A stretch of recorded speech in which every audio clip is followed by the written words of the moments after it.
Ha!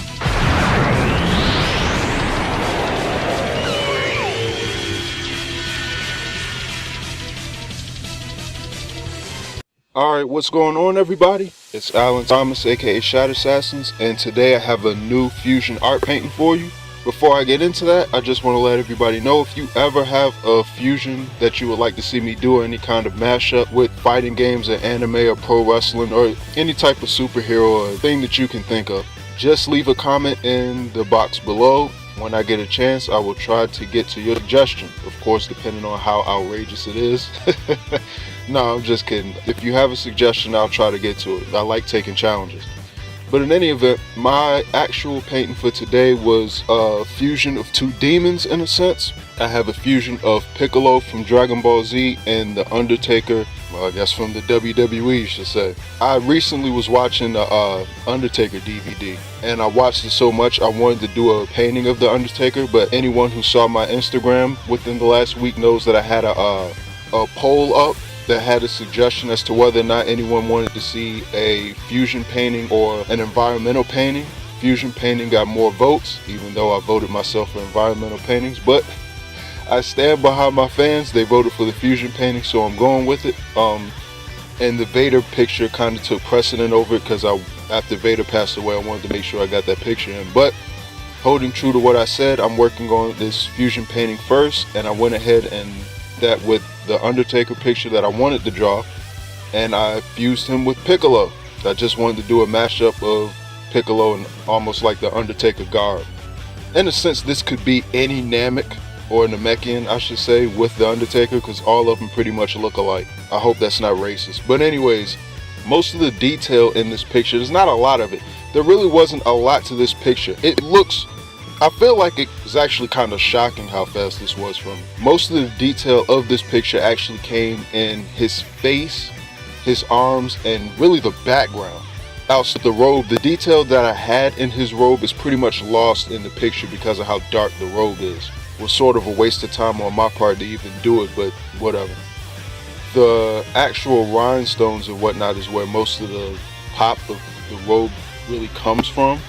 And that was just as simple as the little spots, I guess, that hold the rinds or whatever, or the rhinestones, I should say. Just using different whites and grays on top of that with like a small brush was all I really did to handle that part. The detail in his arms was a lot more. I don't know what those pink scales are that's on the Namekian arms, but I didn't like the way that I did that on a previous Piccolo drawing that I did. I think I did a much better job this time.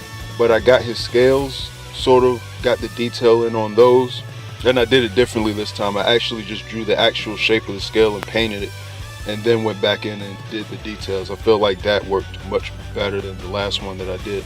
But in any event, after that I went ahead and did like the green scales, or the implication of the green scales on his skin, and I added the elbow pads and the gloves just to make it look more Undertaker-esque, I guess. Just went all in with the actual look and feel of Taker, which, by the way, just for the sake of saying, I'm really proud with how his hands came out too. I know that sounds stupid considering all the stuff in the picture, but I really like it when hands and feet that I draw look the way it's supposed to, because it's actually a problem of mine, as it is for most people. Just, I don't know, just the basics like hands and feet.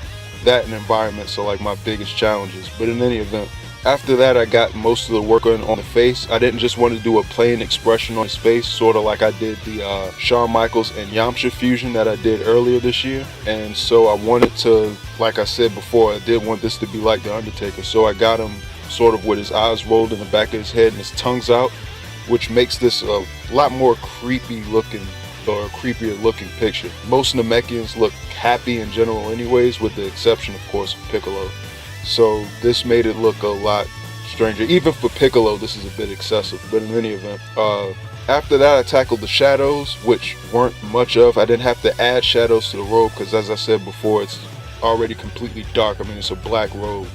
So what little I did do there, you can't really see it, so most of the detail there is lost. I think I should have used a sort of darker gray as opposed to using as close to black as I did. I think I might have made a mistake there, but in any event, the shading on the arms and the scales, I like the way that I shaded his face, at least the right side of his face and within the ears, and the shadow on his brow that's coming from like the antennas, and I guess however deep the actual bone structure of his eyebrows are. And from there I had his highlights, which pretty much what makes this picture pop. The highlights on the scales, or at least his arm I should say, and then on the top and sides of it stand out, and then the highlights on his face help the picture a lot. Just over the ears and around the brow and the top of his head just really helps make, I guess, his face sort of stand out in this picture. It just adds a little bit more to it. And of course, as I've said earlier, I did the little detail with the rhinestones and on the robe itself to make that pop. So that was pretty much it for Piccolo. Then from there, I needed to add a background to this painting, and I had no idea what I was going to do. I was originally just going to add like a purple haze. I was going to add a purple haze to the picture, and I was going to put like, I guess, a gate behind Piccolo, but I don't know. Halfway through it, I decided against that. I just wasn't feeling it. But as I did the purple haze, I don't know why, it just looked like it should have been some type of power or something coming from Piccolo, almost like some of the dry ice or whatever it is that the Undertaker comes to the ring with. So along with that, I added like this white glow to Piccolo, and then I started adding more of like purple shading to the backdrop just to make it not completely black. And for whatever reason, and yet again I'm doing this in another one of my paintings, I don't know why I've been doing this a lot lately, even in my comics, my webcomics themselves, which by the way, go to shadowassassins.com and look on my links page to find my webcomics and check that out. But I've been adding a lot of stars into my environments, and I don't know why. I really can't explain why. I've just been adding a lot of stars into the backgrounds of my paintings. Especially in today's day and age, stars aren't even as visible as they used to be with all the lights and buildings and craziness that we got going on in the atmosphere. You don't even really see stars like you used to. And I've been just putting them in all of my stuff. I have no idea why, but I did it here too, and it helped make the background stand out once I added it. And the last piece of the puzzle for this was, I was going to put the moon in the background of this picture, but I thought against it only because with all the fighting game backgrounds I've been doing, and pretty much that, especially the Mortal Kombat ones, I've had a moon in the vast majority of the environments that I've done recently. As I take a look through my Instagram right now, there's quite a bit of moons that I've done. I just kind of like 3 off just scrolling through. So yeah, I didn't want to do that yet again, so in adding the moon I sort of changed it up and decided to add stars to it to make it look like sort of just a giant Dragon Ball behind it. So it's almost a play of the moon and the Dragon Ball, almost like an in-between of the two. And it works. It looks more DBZ-esque, like it almost doesn't really look like the Undertaker. If you didn't know what it was, you probably, like if you didn't know it was the Undertaker, you wouldn't know it was the Undertaker, if that makes any sense. But yeah, I like it. I like the way it looks. It came out alright, and I had fun doing it. So that's my painting. Leave a comment. Let me know what you think about it, whether you like it, whether you don't like it. Just some feedback would be appreciated.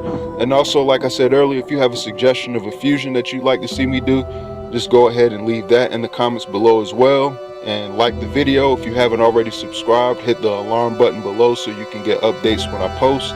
And check out shadowassassins.com and look on my home page to all the links to my social media accounts, where my webcomics are, my Shadow Assassin store that I have, as well as my art prints that I have available to paintings like this and others.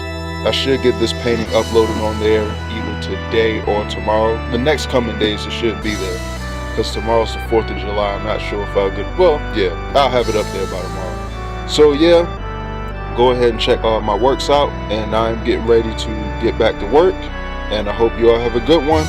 I'm out.